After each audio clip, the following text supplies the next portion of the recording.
Shepherd and the crew, covering all Elite Wrestling, bringing you the news. It's Sunday Night Raw, gonna rock your world. Tune into the podcast, let the chaos unfurl. The energy's electric, the passion's on fire. Kicking out podcasts, take it higher and higher. What's going on, KOP Nation? It is Sunday night. It's February 23rd, 2025. I'm Tanner Lee. I'm back this week after 1 week off. The Shep, Austin Shepherd's in the house. No Paul, though. No Paul Zartman. So still, it's becoming a common theme in 2025, a two-man show, a two-man pod. Just Shep, call what's us. going on? Just calls Stockton and Malone. Stockton. I like that. You got a little hook shot in your game there, Shep. Oh, I got them all. Majin said, Christ, are we ever going to get a three-man show? It's just, according to Paul, and I believe him, that darn bug that's going around is going through his household right now. So, yeah. It happens. Yeah. Steven Chambers in the chat. What's up, Steven? Good question right off the bat that I didn't have down on my notes, but I do want your take on it, Shep. What's your guys' take on Ryan Nemeth suing AEW, Tony Khan, and CM Punk? You see that today? I didn't, but I don't think he has much of a case. No, he's butthurt because Punk sent him home on Saturdays. Is that basically what it is? That, and then he pretty much said like there was no communication from AEW, and they were supposed to look into some things, some like HR things, and they didn't, and then pretty much he was done. So. My question is, how many weeks did that dude get a paycheck and didn't do anything? Oh, well, more than not. Yeah. More than not. Yeah, I don't think he has much ground to stand on, to be honest. But I don't know. Like Majin said, maybe because you weren't good enough to use. Talking about Ryan Nemeth. Wasn't his biggest thing in AEW is he was following the writers when they were on strike in Hollywood. Yeah. That was it. That was his biggest gimmick in AEW, wasn't it? It pretty much got used on BTE, and that was pretty much it. Yeah. Back when BTE was a thing. It's not even a thing anymore. The Dark Order already gave up on it. So, Stephen Chambers in the comments on YouTube, Ryan claims Punk assaulted him. You better have good evidence. Yeah. I don't know.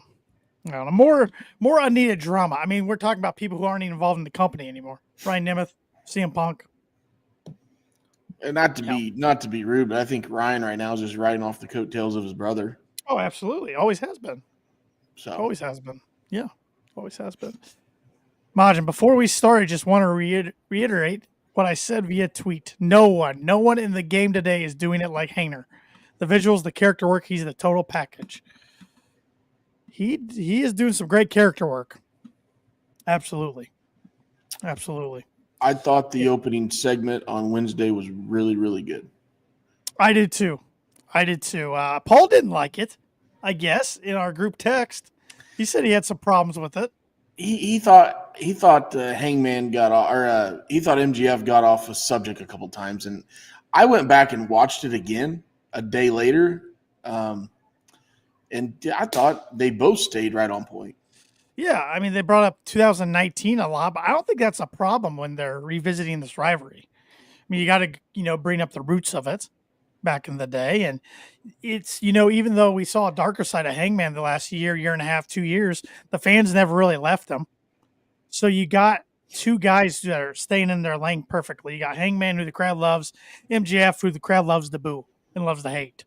So I think it's good. I think it's going to be a good match for Revolution, and it would surprise me if it's not. Let me put it this way: I doubt it's going to be a one and done program. I mean, with these two caliber of stars, I think we get a couple matches. Do you think Do you think MJF can match the intensity Hangman's bringing right now? Yeah, but he's got to find it again. We haven't seen MJF get intense in a while, but he can do it. But he's got to find it. Yeah. This might be good for MJF because I like MJF. I think he does great work, but I felt like ever since he turned back heel in the Garcia feud, his promos and everything have become a little stale. I think Hangman can bring MJF strengths out again that we haven't seen in a while. Yeah, when you say stale, you mean do you think he comes out and says the same thing, just 3 different versions of it? Yeah. Okay. Yeah.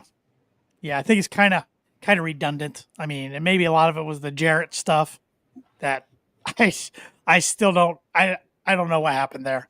Maybe they had a plan and it fizzled out. I'm still surprised we haven't got one singles match between those guys, but maybe we will eventually. But that was just kind of weird looking back at it.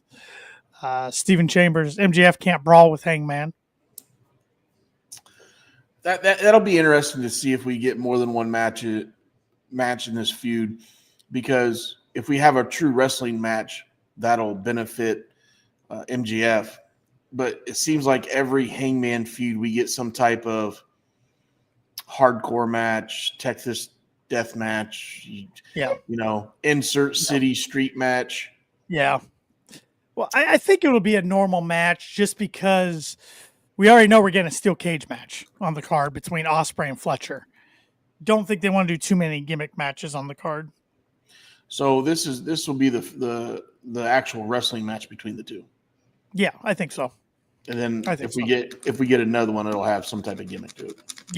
Yeah. Which even MJF can be in a gimmick match. I mean, remember his dog collar match with Punk at Revolution 2022, which is actually right here behind me. Revolution 2022. That was a heck of a match. So, and Steven's making a point here. You could even drag the feud out for Double or Nothing. I mean, that's 2 months away, or almost 2 months away in May. I mean, you could have them here on March 9th at Revolution, two weeks from tonight. You have them at Dynasty in April, and then you could have the blow off at Double or Nothing if you wanted to. Then they both have other things for All In July, because there is no June pay-per-view this year. So has Hangman officially split? Officially split from the Elite? I don't think he ever officially did. They just went off of TV. Yeah, and if you remember right, the last time they kind of said something about because they had their blood in the guts match last year, which he helped. But then when Hanger took some time off TV, they kind of said he's gone, Kenny's fired because Kenny was out with diverticulitis. I think that was kind of the way they did it, and then they brought Jack Perry in. But no, I think we eventually do come full circle again with the Elite. But you got to think the Bucks are going to be on TV soon. I mean, they just dropped in their backyard. Yeah, so. They last week I think they dropped the IWGP Heavyweight Tag Team titles back in Japan last week, so the belts are off of them. They held them for a month and a half there. Yeah. So, Majin, what did you think of Hangman's reply to MJF when he's questioning why throughout everything he's done the fans still love him? The "because I'm real" to me just hit in a huge way. Hangman just helped them because of the Swerve aspect. He was an official member. Oh, talking about the blood and guts match. Yeah. Okay. Which there's something still there. I mean, he's been looking for Swerve a few times the last month. So there's still something there too. His character's got levels. That's what you got to appreciate. It's hard to argue that anybody's doing better character work on the men's side in AEW than Hangman. For sure. Got a couple of news items I want to get your thoughts and opinions on before we talk about Dynamite and Collision. A big one this week came out. We got some details, or some supposed details, on what went down with the Shane McMahon Tony Khan meeting back in, I think it was July last year, June or July, in that private office at airport in Arlington, Texas. This is according to Jonathan Coachman on the Coach and Bro show, which I don't listen to because I don't like Vince Russo. So can't say I'm a listener. Coachman said he has on good authority that Shane McMahon asked for the world when he met with Tony Khan last year. More specifically, Shane asked for equity in AEW and to come in and run the entire show. Tony Khan supposedly responded by ghosting him after the meeting.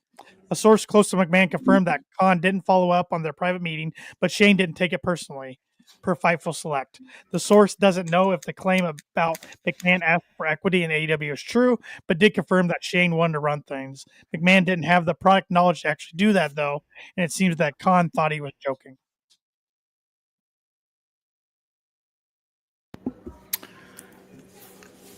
I think it's 100% true. Yeah, I could see it easily. And if you're Tony Khan, the equity is no big deal. Okay, that you leave that up to some paperwork and some lawyers. But to have full creative control over Tony's 2 television shows, I mean, you're asking to hit the Powerball 3 weeks in a row there. Yeah. I mean the odds of it, right? Mm-hmm. And the more I thought about it, I'm thinking. I think I texted you guys this. You guys got to remember one thing: he is a McMahon. You did text us that, yeah. And he's probably going to say, if I'm going to do this, I'm going for the Augusto. And you're forgetting one thing, Vince is a billionaire. So's Tony. Mm-hmm. So you should have known that maybe he's going to ghost you. Yeah, Shane's got a lot of money. Don't get me wrong. And how I understand it, his wife individually too has a lot of money, and then you combine those two, of course. Mm-hmm. They're well set, but he's not a billionaire per se. But I mean, multi-millionaire. But yeah, especially if you have no knowledge about the product and haven't watched much of it, to think you just can come in and ask for the world, that's pretty ballsy. Maybe it just comes down to, at the end of the day, he just wants to prove to his dad he can do it, even if it's in a different company. Or maybe it's a shot at his sister and brother-in-law. I don't know. Obviously, the family dynamic is different than we thought, because I believe he was pictured with his dad at the Super Bowl. Correct. They were in the same... With Undertaker. Yeah, they were in the same VIP booth. But obviously Stephanie and Paul were nowhere to be found. Right. So, yeah, you're kind of wondering what the dynamic is, because when Linda McMahon was at the White House doing her thing, Paul and Stephanie were right behind her, and I believe Shane was not there. He was there. He was there? See, She introduces him too. He was just off camera. You couldn't see him quite. Okay. Yeah, he was there too. So Vince was not. Vince was not. Vince was not. Modern said McMahon's can't be trusted. And all 3 of them were there when Lynn was sworn in. Yeah. But I don't think we're going to get the Here Comes the Money anytime soon in AEW. No, doesn't sound like it. Nope. That's all right. We got some backstage injury news about 2 AEW stars that might be returning soon. Sky Blue and Killswitch. I'm okay with one of the 2. So did they ever figure out what was wrong with Luchasaurus? I don't think I saw any actual official medical term or anything, but he was in pretty bad shape. They talked about it was end of career type. Yeah. According to Fightful Select, those who are familiar with both competitors' medical status claim that Sky Blue and Killswitch are close to being cleared, but both must be cleared by their medical providers and by AEW, which are 2 different processes. Sky Blue's been out of action for the past 6 months with a broken ankle, reportedly pushing for a speedy recovery and return, and has has even been healthy enough to travel to Australia to support boyfriend Kyle Fletcher at AEW Grand Slam Australia. AEW, however, was not expecting to have Blue back until springtime and reportedly has no creative plans for her. Luchasaurus or Killswitch's return plans are reportedly on a to-be-determined basis given the severity of his medical complications and the strong likelihood of a medical relapse. Suffered an undisclosed health complication that resulted in severe pneumonia late September. Reports from October stated that a return to in-ring competition in the near future was unlikely given his fragile health. No creative plans have been reported for him either. So. Well, I think if you bring him back, you got to bring him back against Christian in his group. Yeah, I'll get to his group in a bit. Yeah. We finally, last night on Collision, got the graphic that Speedball Mike Bailey is coming to AEW. We've been waiting on it. Sounds like the holdup was a visa issue. So that's why you always go with MasterCard. Amen to that. No free. Yeah, ads, he wrapped up with TNT. That's all right. He wrapped up with TNA in October. Signed with AEW early January. So now he's coming. Known as one of the best in-ring wrestlers in the world. I think he'll fit right in with AEW. So that'll be fun. And I don't know if you guys talked about this last week, but rumor has it that Josh Alexander is going to be AEW bound as well. Yeah, and I see that where he went for one thing, and it was who was ever going to pay him the most money. Yeah, they didn't care about anything else, but who's got the highest bid. Yep. Yeah, good for him. I mean, if that's some talents, if that's their motivation, good for them. I mean, he's done solid work in TNA, and you got to wonder if he was leaving TNA, and just kind of wanted a new start. Well, if he went to WWE and they put him in NXT, then you got that relationship with TNA. So, yeah, and plus, I know there's 2 television shows. Let me rephrase it. Yeah, there's 2 companies here in AEW because you got ROH, but where are you going to put a main event guy like Alexander? Right now, there's no room for him. Yeah, unless you throw him at ROH and try to build that, but you're not going to pay a guy that kind of money to do that. No, I don't know. It's interesting because, I don't know of too many talents contracts that are coming up in AEW this year. I know Danhausen's is sometime, but that's they'll use them anyways, which I think's a waste. Even if it's okay, say what you want about the guy's in-ring abilities, but you could put him on camera and backstage segments of promos and stuff. The dude moves merch. So I don't. Man, that's a good question. I don't know where he fits in, but yeah, they're gonna have to find a spot for him.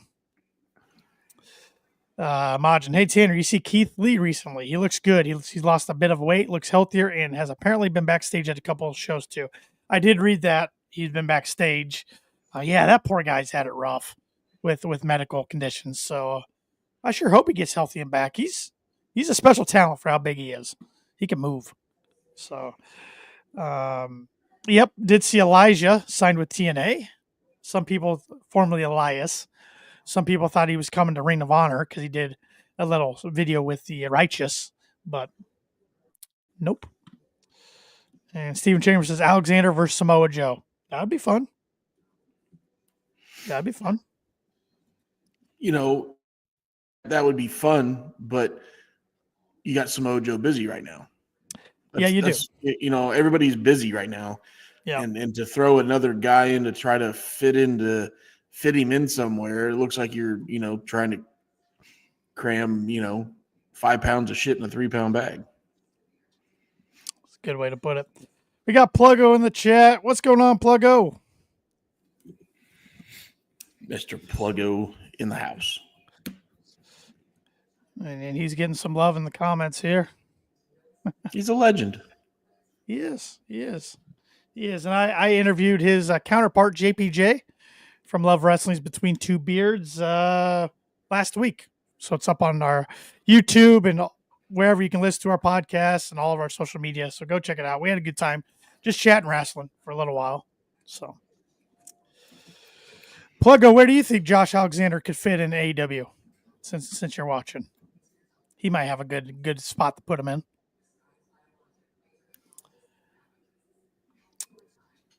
Oh boy, Pluggo is a legend like Chris Jericho. Majin says. Boy. That could go in a couple different directions. Hey, Chris got the roll up pin over Bandito last night in the Collision main event. He did.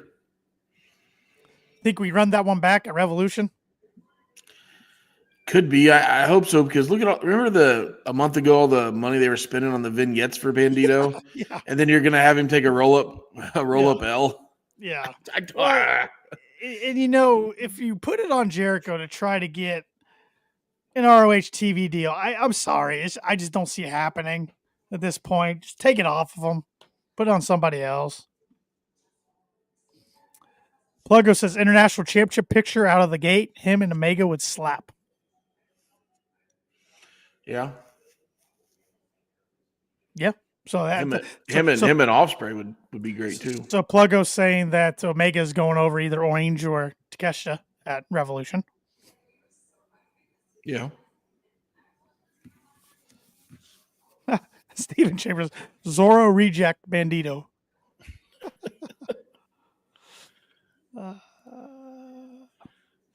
Oh boy.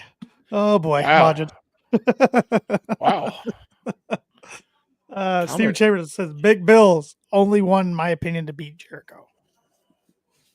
Yeah, Shep, I know you don't like Big Bill's name, but you got to admit the dude's getting himself over lately. He's okay. How'd you like the street fight match between him and Hobbs Wednesday night? I thought it was pretty good. There was the step, the ringside steps was a little bit cheesy. Mm-hmm. They missed that spot a little bit. Yeah, a little bad camera angle maybe on that one. Yeah, which for some reason AEW is prone to those camera angles. We've talked about it for years. But I thought the two big guys really brought it. It was good to see both those athletic guys that on display. And it was a really good match.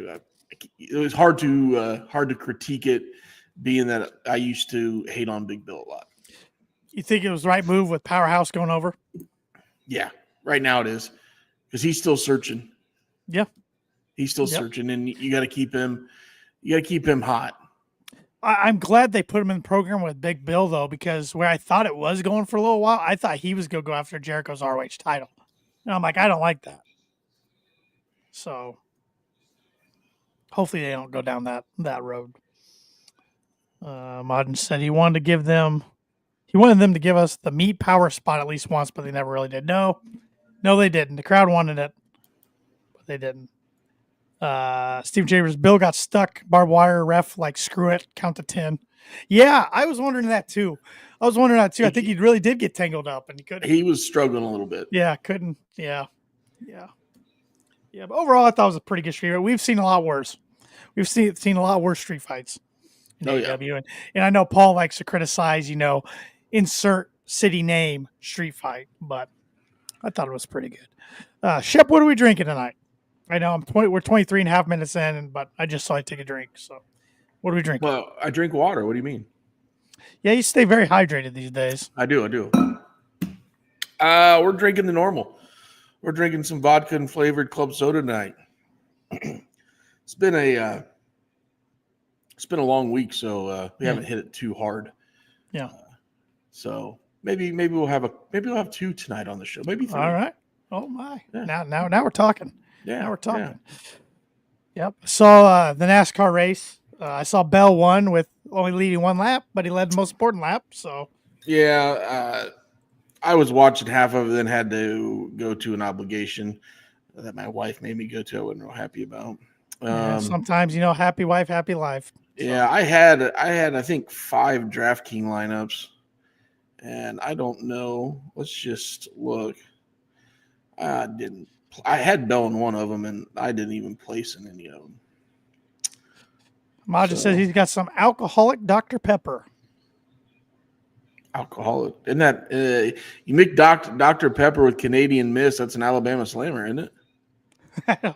You're asking the guy right there in the comments. I have Actually, no idea. I think it's Canadian Mist, peach schnapps, and Dr. Pepper is an Alabama Slammer. I know Sounds pretty good. There's a million different versions of Alabama Slammer that You think that's how Hardcore Holly got his finishing move, the Alabama Slam? You think he's a fan of those? He's a fan of Canadian Mist. I could see that. He's a fan of beating the crap out of people. that is true, and that's Lord. that's usually what happens when you drink some cheap Canadian whiskey. You beat the shit out of people. Or some amaretto and Coke. It tastes like Dr. Pepper. Oh, okay, yeah, there you go. Yep. Man, I had a good question. Now I forgot. Damn it. But that's kind of the news items that we hit on for AEW. But I thought the crowd was hot in Phoenix this week. I like that. I like the venue theater. They went to. The theater setup was cool. Mm-hmm. I like that they're moving Double or Nothing to Glendale in May. Getting out of Vegas, even if it's just 1 year off. They've oversaturated that market. Mania is going to be in Vegas the month before. So I think it's smart getting out of there. Yeah, and I think I read an article too. They're struggling to sell tickets in Vegas right now. Yeah, because their price so damn high. Well, that's true. So I think maybe they saw. Obviously, I'm sure they follow it. They saw that on the writing on the wall and said, "Let's get out of here." Yeah, and I thought if he really wanted to keep the casino vibe running in Atlantic City. Yeah. But you don't have to. I mean, Double or Nothing, everybody knows the name. You don't have to always run in the casinos.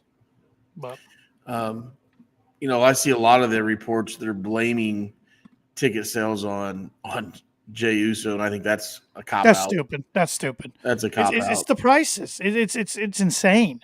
I know a friend of mine going both nights, and he wouldn't tell me what he paid. And he's one that just wants to get in the building. He doesn't have to have good seats. But yeah, I mean, I looked at a couple of them to sit mid-level both nights. I mean, you're tickling $10,000. Yeah, it's wild. It's wild. And just couldn't do it. No, I mean. Well, I couldn't pull the trigger on the seats I wanted to buy for Rumble. I was gonna say Rumble were high, and it was 2 hours down the road from the house. Yep. I know. I hear you. I couldn't pull the trigger. So I hear you. But now that we know that Grand Slam, Double or Nothing's got to be in Glendale or Phoenix, so now we know, of course, a Revolution coming up in 2 weeks from the nights in LA, which will be cool. That's where the Lakers play. That'll be cool. Dynasty's in Philly. Then we got Double or Nothing in May and in Glendale. Nothing in June. All in Texas. Arlington in July. Forbidden Door in the UK this year in August. In August, yeah. Mm-hmm. And then All Out's gonna be September. I presume it's in Chicago again. It always has been. Then we don't know where Wrestle Dream will be, or Full Gear, or World's End. Usually Wrestle Dream's out on the West Coast. Yeah, it's been state of Washington the last 2 years. Full Gear's been a little everywhere. It's been Minnesota 1 year. It's been usually in the East Coast, but it's been Minnesota 1 year. Baltimore, yeah. And World's End's been in Orlando. And I don't remember. Maybe also the East Coast, I think, last year. Yeah, it was in Long Island last year. Yeah. I like Steffi's comment. Atlantic City isn't as ... friendly. That's good. Good point. We'll just leave it at that. Good point. So, but I'm getting excited about Revolution. That's why the title of this episode was "The Road to Revolution's Heating Up." We're starting to see the card. The card is going to be a good one. I've said this many times on the podcast since we started the pod in 2021. I always think the Revolution card, maybe not always on paper, but as far as match quality, it's about the best pay-per-view they put on every year for some reason. It might be my favorite pay-per-view they have. Do you have a favorite of AEW pay-per-views? Forbidden Door. Yeah, Just because of you see some matchups you never would get to see. I always like that, and I always think Revolution is a pay-per-view in the midst of Mania season, so I think Tony tries to load it up a little bit more. And AEW doesn't do any pay-per-views in January or February, so it is kind of exciting. It's the first one of the new year, Right. Yeah, because we've got some good ones over the years. Of course, the one behind me in 2022, you had the dog collar match with Punk and MJF. You had in 2020, you had the Bucks and Hangman and Kenny, and arguably, I think it was the best tag match I've ever seen. You had Danielson and MJF in the Iron Man match in 2023. Yeah, 2023. Last year, you had Sting and Darby versus the Bucks. Sting's last match. You always have some really good ones. That's been a year since that, hasn't it? Yeah. Time It's flies. crazy. Crazy to think Sting's been away for a year. Yep, and like Steven said, it's Mac's first live stream pay-per-view because they're going to be offering those. And it was announced next weekend, March 1st, finally all the archive pay-per-views from AEW are going to be on Max. So that'll be nice to have that library over there. Majin, even if they're running the Mariah versus Tony back for their feud ender, after that segment, I'm all in on this match. Oh, yeah. Yeah, I figured you'd bring that up.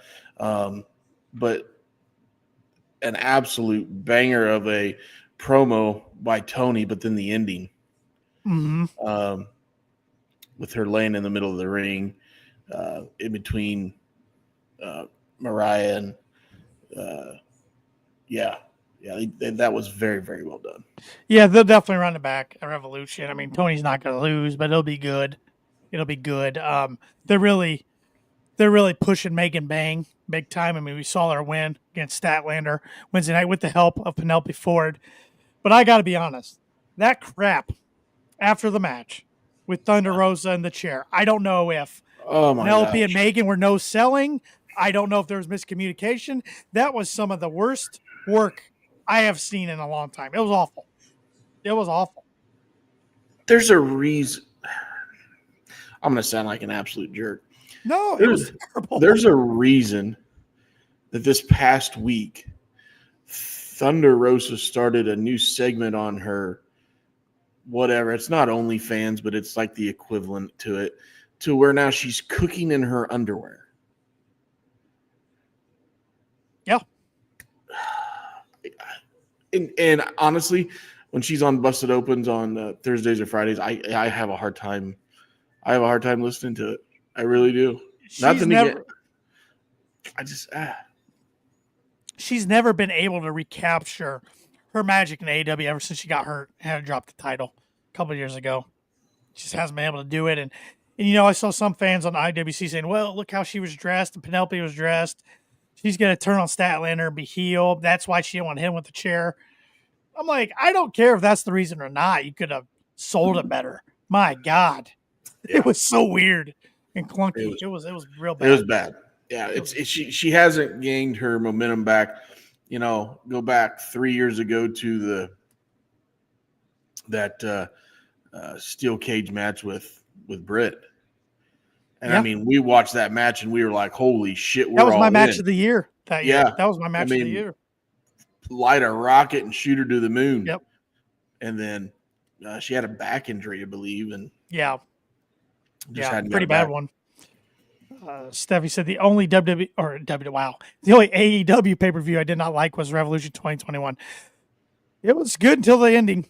Sparklers. My God. Big boom. Oh, my God. Steffi, I quit listening to Busted Open. I know a lot of people who have lately. Shep, I know you like it, but I will be honest. They are going WWE heavy. And Bully Ray's doing stuff with WWE. Bully Ray's back on the a lot of those paychecks. So yep, Bully Ray's back on the payroll. They aren't talking near as much AEW as they used to. And if they do, they're more critical on it. Yeah. Except Ospreay gave it to LaGreca. on X the other day. LaGreca said he owns up to everything he said. So, Majin said Megan Bain is good. Don't get me wrong, but if you got to use the F5, put some stank on it. Megan is this big powerhouse, and using the F5, it just feels flat. It's interesting because we've never seen a female use it. Never seen really anybody besides Brock Lesnar use it. Mm-hmm. It's a pretty protective move. Stephen Chambers said, I believe TK is not happening with Rosa congratulating Starks on social media. You mean Saints? Ricky Saints? Ricky Saints? What the hell are we doing? It's still, I know Vince is gone, but it's still WWE. You can't give anybody credit for anything they've done outside. But we've seen talent go over there and keep their names as of late. And I got to think there, even though he supposedly owns the name, I got to think there's something there. Because he's done so much, not only in AEW, but in NWA and the Indies as Ricky Starks. Why would you just throw that away and start over as Ricky Saints? I get he's from Louisiana, but it's just weird to me. Yeah. Just weird. Steven, where the hell is Velma from Scooby-Doo look-alike Jamie Hayter? Disappointed how AEW booking her. Yeah, we haven't seen her do much since that last match with Julia Hart. Nope. Yeah. Majin, there's two ways to do an F5. The way Brock does it, where it looks devastating, or spinning it out into the DDT, how some make it look. But hers just looks bad. Oh, the DDT, man. I miss when that was a finishing move. Man, when Jake the Snake hit it back in the day, nobody got up from it. Now it's a transitional move. Now it's not even a finishing move anymore. Just kind of like the super kick. It used to be a finishing move. Now it's a transitional move, and everybody does it by slapping their leg. Yeah, half the time they don't even fall down. But overall, I thought Dynamite was pretty good Wednesday night. I thought it was pretty darn solid. It was a pretty good show. It was. And the main event, I got to be honest, I wasn't thrilled about it when they announced that Orange Cassidy versus Roderick Strong, and nothing against those two because it was Orange's first match after being gone 6 weeks, which is the longest time he's taken off in AEW, which saying something. I mean, that guy's a workhorse, but it was more like we're doing this international series when we already know Kenny wants to face Takeshita at Revolution, but now we have to go through these steps where it possibly couldn't be Takeshita. I think that's really dumb. But with all that said, I thought they put on a hell of a match in the main event. In ring. Yeah, both of those guys in ring you can't argue that. I just never been a big Roderick Strong fan when he's outside the ring and on the mic. Doesn't have a lot of character to him. Yeah, and his voice is annoying. But in ring, yeah, you can't argue that at all. Yeah. I mean, Orange got the win. Now Orange Takeshita, that'll be good next Wednesday. But I gotta think Takeshita wins. It's going to Revolution against Kenny. So. Hey, does Majin have a thing for this Megan Bain? Looks like he does. Looking at the comments. Calm down. She's the new girl in town for him. Go take a cold shower, big dog. Steven, I will not be happy if this turns into a triple threat at Revolution. Rather just have Takeshita and Mega. I agree. Nothing against Orange, but I just wanted those two. Makes more sense for the story.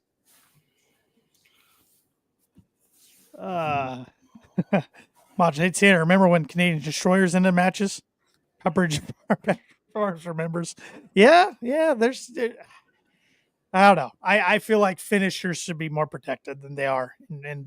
We've got into the era though of every match has to have a false finish. You're right. And some of the bigger matches have 5 and 6 and 7 false finishes, so that really hurts the finisher. And I think we had this discussion last Mania season. I brought it up because Dustin was back on TV and was using the crossroads, and it was getting kicked out easily. Yeah, I said, does that hurt Cody? And we had a discussion about it. And now, a year later, I would say that was obviously not going to hurt it because everybody kicks out of everybody's finished nowadays. So yeah, yep. We had a trios match between the Ops and the Patriarchy. With the Ops went over. I have no problem with Joe and Shibata and Hook going over. I just don't care for their name. I don't either. And I thought Sabian should have taken the L. Yeah. Not Nick. Hey, you need to write Tony a complaint, man. Well, I had to go home that night and come. I know. I mean, look, yeah, you got to do the Lord's work now. Yeah. But I could be for pushing these three as trios champs. Them or would you rather have them or Undisputed Kingdom? Yeah. Or if neither of those, who do you want? Because we got to get it off the Death Riders at this point. I always thought it would be FTR and Cope rated FTR. Yeah. But that's kind of fizzled out. Yeah, we haven't seen FTR on TV in a little while. So I don't know, but they got to get the belt off of them. Yeah, because they're not defending them. They don't really even show them on TV. It's like they're just non-existent. Yeah. But man, I do gotta be honest. Though, talking about the patriarchy, we gotta do something with Christian's contract soon. It's getting old. He's got to do something at Revolution, right? I mean, he can't keep carrying this on too much longer. Well, I mean, I would say he will cash it in, but I have a feeling he's cashing in and it won't be on Mox. Yeah. So you're showing your cards a little bit for your predictions, but I think I'm right there with you. But like the one problem I have with that is he's already cashed it in. Remember when Killswitch and Cope with the TNT title? We've already done that once. You really want to revisit that again? Unless they have him cash it in and he doesn't win. It's unsuccessful. Then what's the point of him? It's just been a weapon the last so many months. I mean, that's rare. Like even in WWE terms, in the WWE world, it's rare to see somebody cash in and be unsuccessful, but we have seen it. Yeah. I don't know. I just feel like if you're going to get off Mox, a face needs it, not another heel. But I'm still, man, because like part of me wants to think that Cope will take it off, but another part of me is like, if you look at the history of AEW, Mox would be the shortest title reign outside of Danielson's in company history. If he lost it at a Revolution, because they usually like and Samoa Joe's is close. Samoa Joe had it one more month longer. And we knew Danielson was going to be short anyways because of his situation. He was supposedly backstage Dynamite on Wednesday. Yeah, they said that he is very, very healthy and is enjoying still traveling every once in a while and helping backstage. So Steven said Christian hasn't wrestled since the trios match against Ops. Wow, that's been a little while. Martin said Cope wins, Christian cashes in. Steven says guessing Killswitch is the holdup. Majin, it took them like 5 winners to do it, though. Yeah, I know. You're right. Overall, though, I thought it was good Dynamite. I thought Collision was good last night. I thought we got some good stuff on Collision. I mean, I wasn't huge on the ROH Championship main event, but I understand why it main evented. Yeah. I enjoyed the debut of one Gabe Kidd. Yeah, a little. He has been AEW before, but this was kind of unexpected. They just announced it Wednesday night. I was glad to see it wasn't a complete squash, and he did face somebody decent like the Butcher. You think those guys slapped each other hard enough? Nope. Did you not see the handprint on Gabe? Oh, I know. That turned purple before the end of the match. Yeah, Butcher can lay it in, man. Yeah, he can lay it in. But we'll see what they do with Gabe Kidd here. It's interesting that it just kind of popped up, but shows the relationship between AEW and New Japan. He does not like Omega. No, he doesn't. And they put on a banger at Wrestle Kingdom. We saw Death Riders successfully defend their trios championship against Daniel Garcia, Daddy Magic, Cool, and Ange. Hold on. I made that comment. I thought you would lead into this, but did you see who was watching backstage during his match? I must have missed that. Yeah, they cut Callis. They cut to Callis Oh watching yeah, the yeah, backstage yeah, yeah. I monitor. did see that. Yeah. Oh God, we don't need another Callis family member. I thought when I said he doesn't like Omega, you would have Yeah. bought that, but I should have. You teed it up and I missed it. you whiffed. Stephen Chambers wouldn't mind Bullet Club War Dogs feuding with Bang Bang Game in time for Forbidden Door. Okay. Modern said, "Give me more Harley Cameron and Megan Bang on my TV, and I'm a happy camper." Feel the wrath, he says.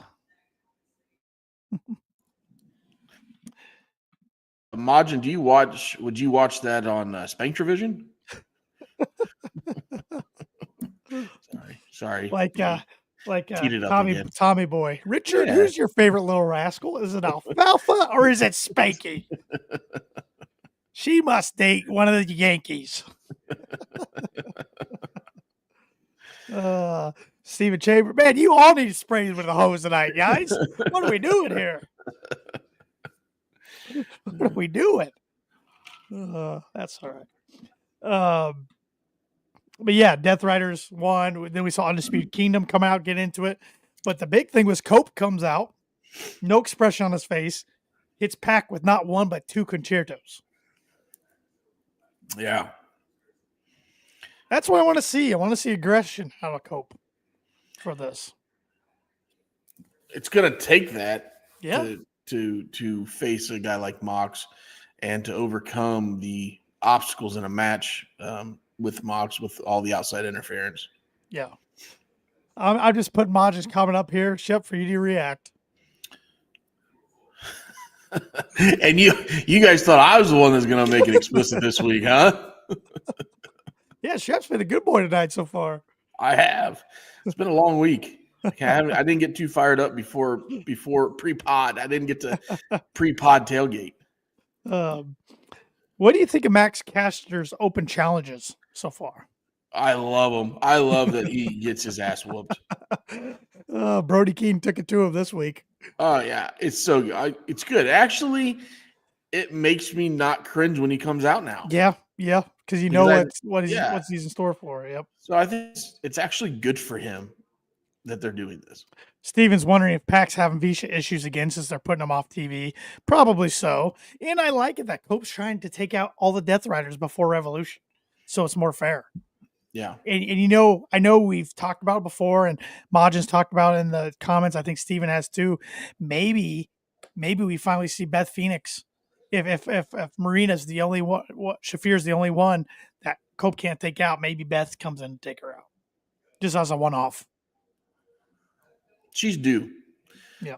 They've rumored her in like 7 different other positions in the company. So what do you think about the Murder Machines, Brian Cage and Lance Archer, most likely getting a tag team title shot versus Hurt Syndicate? I could be more interested in Billy Corgan write a wrestling show for Ric Flair and Arn Anderson as your main event. I thought you were going to do Ric Flair and is it Dory Funk that's still alive that says he can wrestle one more match? He's like 90. Walk, but yeah. Yeah. Oh, so, man. Yes, Steven. Yeah. Wheeler Yuta looks like Captain Caveman. My God.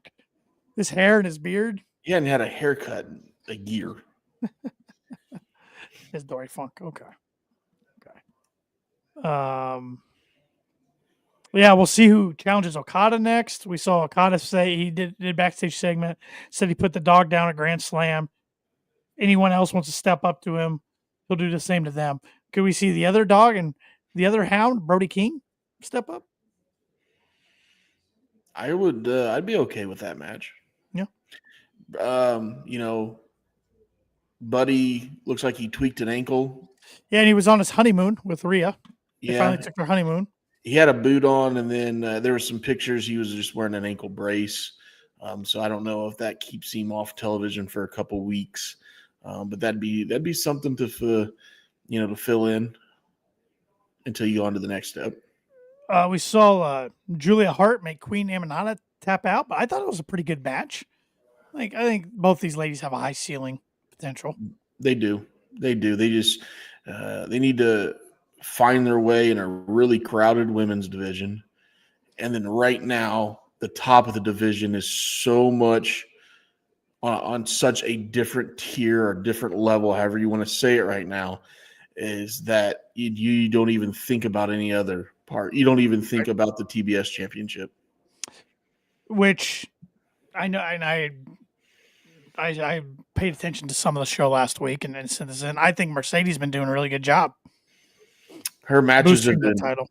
Yeah, her match has been better. I do like her snub, arrogant, cocky backstage vignettes with Renee. I think that does do a pretty good job. But right now, I think she's at a ceiling until you take her to the next level. And it's going to take somebody with a pretty high ceiling to take it off of, I think. Yeah. It will. It's going to have to be a younger star. I think the woman to do it never gets AEW television time. Who's that? Athena. I think she'd be great. Great candidate to do it. I think we've talked about Athena being one of the best athletes overall, period. Yeah. But for some reason, they do not put her anywhere but ROH. I mean, maybe you could do something at All In. Athena's from Texas. I know that's down the road in July. Maybe you could do something where it's for both titles because Mercedes wants to be this belt collector. Yeah. I don't know. One thing I forgot to mention when I asked you about murder machines and Hurt Syndicate, Outrunners are going against Murder Machines next week. And if the Outrunners win, MVP agreed to give them the tag team title shot. I saw that. Don't think they'll win, but I think there's something there. Down the line, the Outrunners could be the team to take it off Hurt Syndicate. I think that might be a stretch, but they're over right now, so yeah, you got to keep riding them. Did you see that stuff they did yesterday with the University of Nebraska Omaha's basketball team? Yes. Classic. Before the game and after the game. Half of those kids were like, who in the hell left their drunk uncles come out of the house? I loved it. Afterwards, they're doing their trash can celebration. They did, you son of a bitch. The players are loving it. Oh, they're great. They're fantastic. They're fantastic. But no, overall, I thought it was a really good week of AEW. I think AEW's had a strong start so far in 2025. I mean, are they as popular as they once were amongst the IWC? No. I don't know what they got to do to get back in those good graces, but I think they're putting on some good shows.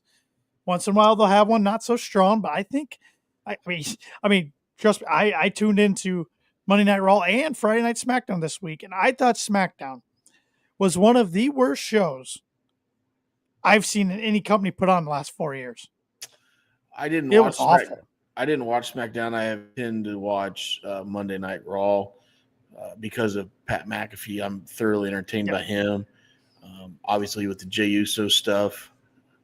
And there's some things I fast forward through it, but I think they've come to an absolute stalemate of what the hell they're going to do with Cody and Roman and The Rock and the Bloodline at WrestleMania. I don't think they know where the hell they need to go right now. We will talk about that in just a bit. But since we are AEW-centric podcast, I want to know your show of the week in rating and wrestler of the week. Although Collision was a really, really good show, I think overall I like Dynamite better. I agree. And it was solid, besides a couple little hiccups there that we talked about earlier. Solid show, and I went 7-9. 7-9? Okay. I'll go 7-7. I'll go right around you there. Wrestler of the week. Man. I'll go with in a winning effort. I normally don't pick big guys. I'm going Powerhouse Hobbs. I like it. I like it. I like it. Um, Wrestler of the week. I could go with Hangman or MJF just for the mic work, but I'm going to stick with in ring. I'm going to go Megan Bain, even though she got help. Getting a win over Statlander is pretty big in this new push for her. So my runner up was Mariah May with that promo. Yeah. Thought about maybe OC getting a win after 6 weeks out, but I think everybody thought he was going to be Roderick Strong, so that wasn't too much of a surprise. Martin said 7-6, Steven Chambers 7-5, and Steven's going with Hobbs. Majin went with Megan Bain. Said he had some OT after Dynamite. Not gonna touch it. Steffi, please get the hose, the spray bottle, whatever it takes to calm Majin down. Her comment's perfect. But yes, real quick before we wrap things up, we will hit on the big news in the pro wrestling world with The Rock. Thursday night announced he was going to be on SmackDown in New Orleans. He comes out as the final boss, comes out to a new version. It was a one-off version of his theme music that had some Lil Wayne in it. He even said after SmackDown that was just a homage to Lil Wayne. Comes out, announces WrestleMania 42 is going to be in New Orleans, which that wasn't a surprise. That was the bigger rumor. And then he calls out Cody Rhodes. And his promo, in my opinion, went way too long. Thought it was all over the place. And I like The Rock. The Rock got me back into pro wrestling in 2011. I've been on record saying that many times, but I thought it was all over the place. He was in and out of character.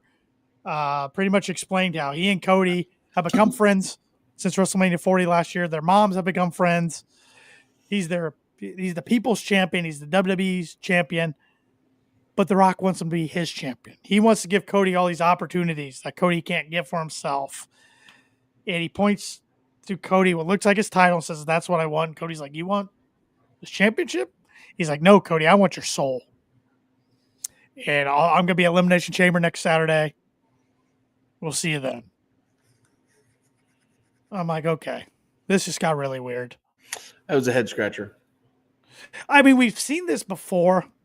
We saw The Rock as corporate champion turning heel, side with McMahon. We saw Stone Cold WrestleMania 17 against The Rock. We've seen Seth Rollins. We've seen Randy Orton. We've seen this before. I just don't think Cody turns heel. Not right now. No, I don't think. I think he turns down The Rock. But I think The Rock has somebody else in mind. Who that somebody is? Could it be Drew McIntyre? Could it be CM Punk? Could it be John Cena?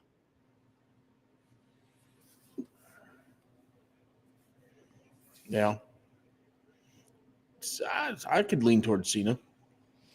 I mean, it would be a surprise, I think, in his last retirement run. But, he did use the best for business thing in that post-Rumble press conference and wanting to win the title. It'll be interesting to see where this... You got to assume that the men's elimination chamber is the main event next Saturday.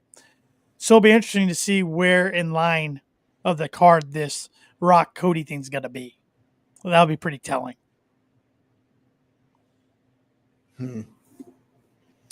I would see you do it right before the main event. Cody turns him down and says, "Obviously, I'm taking on the winner of this chamber." And then Cody sits ringside for it. Yeah. Yeah, and Steven had an interesting comment up here, something I hadn't even thought of. He's asking if Cody's legit injured, reasoning for plan B. Because we haven't seen Cody be physical since the Rumble. I don't believe. Maybe he was in a tag match. He was in a tag match 2 weeks ago. I never mind. They just took him out of the tag match this week. So right. Yeah. Yeah, I don't know. I'm with you, Shep. When you guys said earlier, I don't know if the WWE knows what they're doing right now at WrestleMania, because I think they were going forward with plans as if The Rock wasn't going to be around, but they always knew he could wake up one day and say, "Hey, I'm doing something at Mania." Even if it's not a match, they'd have to rewrite things. And it looks like that might be the case So it looks like this all came together last week. Like I said, it's awful late in the game Yeah. to still be playing in Mania. It happened last year.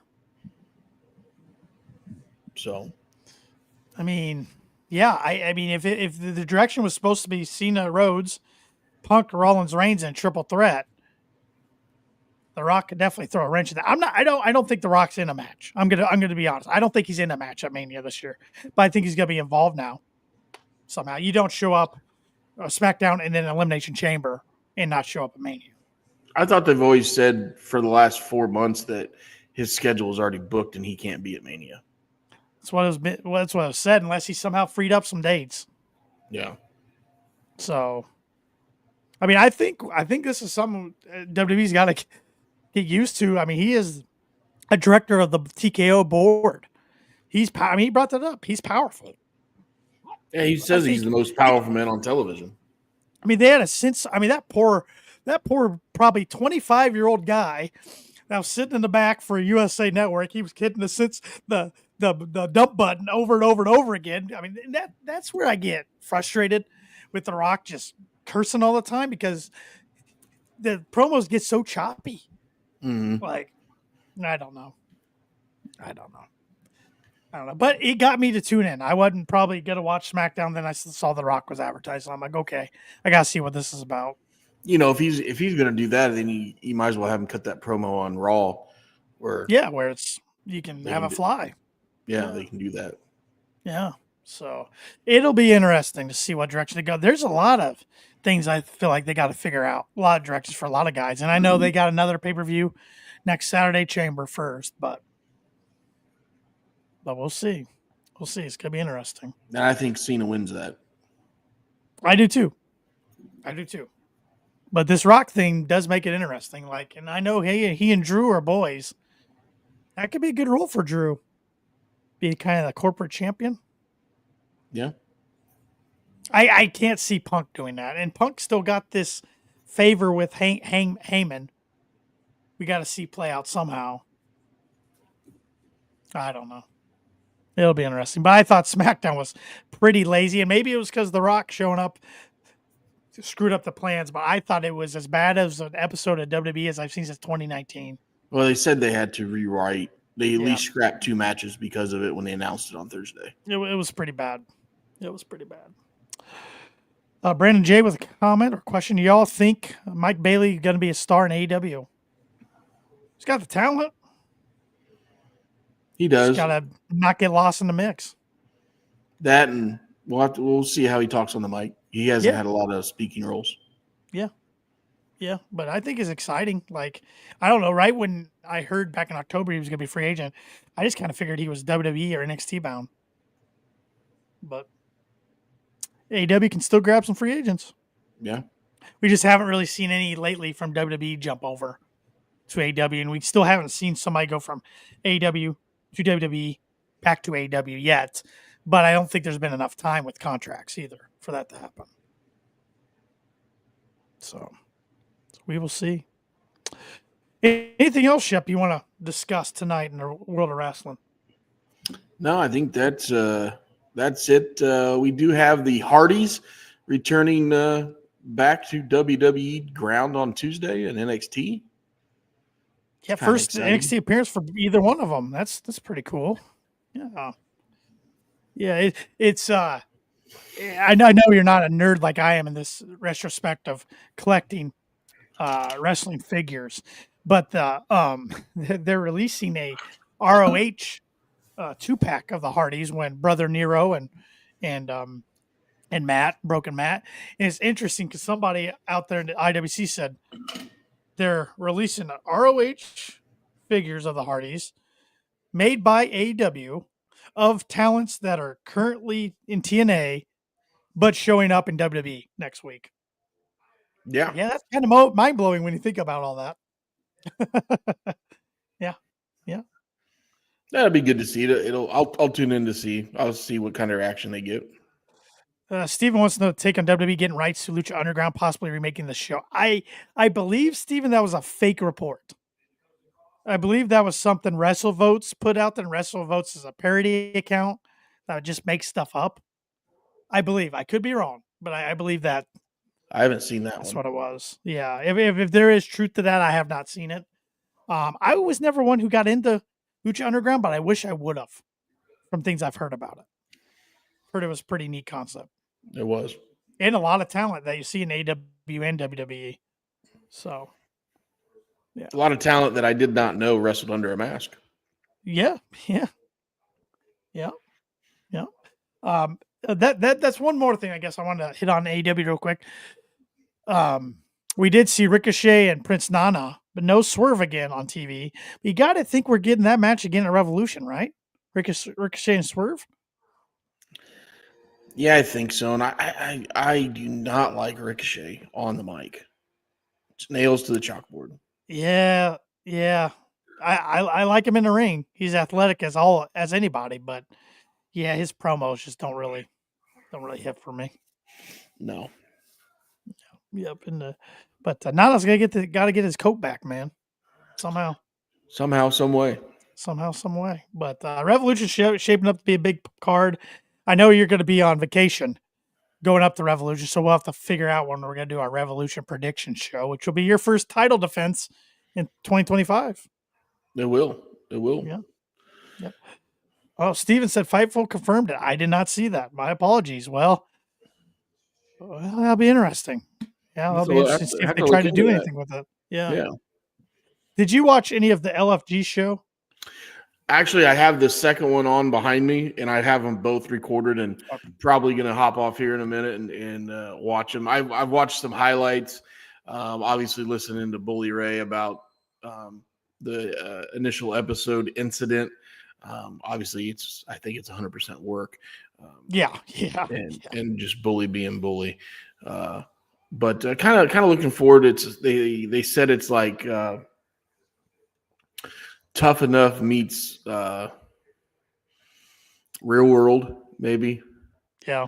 And then you throw Mickey James, Taker, and Bully Ray in there, and is Booker on there too? Booker T. But Booker's on there too. Yeah. Yeah. And I think Shawn Michaels makes some cameos as well. So that's one channel YouTube TV does not have A&E, which bums me out because I like the. Not only am I interested in watching LFG, I like the Rivals series they do and the biographies they do. I like all that stuff, but I have to find other ways to watch them. So it might be a little later in the process for me to watch them, but I'll find a way. But anything else, Shep? That'll do it. Let's wrap her up. Well, thanks everybody for watching. Like always, thanks everybody for commenting. It really helps us out. Makes an engaging show. Makes a more entertaining, fun show for us. Hit that subscribe button on YouTube if you haven't already. Hit that notification bell. Hit that like button, that follow button. Anywhere you can find us on social media. That's Blue Sky, Instagram, X, and Facebook at Kicking Out Pod. You can listen to our podcast on Apple Podcasts, Spotify, wherever you get your podcasts at. And if you do that, make sure you're following us and subscribed on there as well. And please hit us with that 5-star rating and review. Reviews really help us out. Can't push that enough. It's free. It only takes a couple seconds to do so. So please do that. And if you want to get some great merch, look great doing so, support our podcast, you can do that at kickingOutShop.com and at Pro Wrestling Tees. We also have some tees up there, some older ones at Pro Wrestling Tees. Just type in Kicking Out Podcast. You can find those. You can follow me at TannerLee92. You can follow Shep at TheShep27. And you can follow Paul, who didn't show up to work tonight, at Paul Zartman87. He's also Shepherd. I'm Tanner Lee. Paul's not here. But we'll be back next Sunday as we kick out yet another podcast.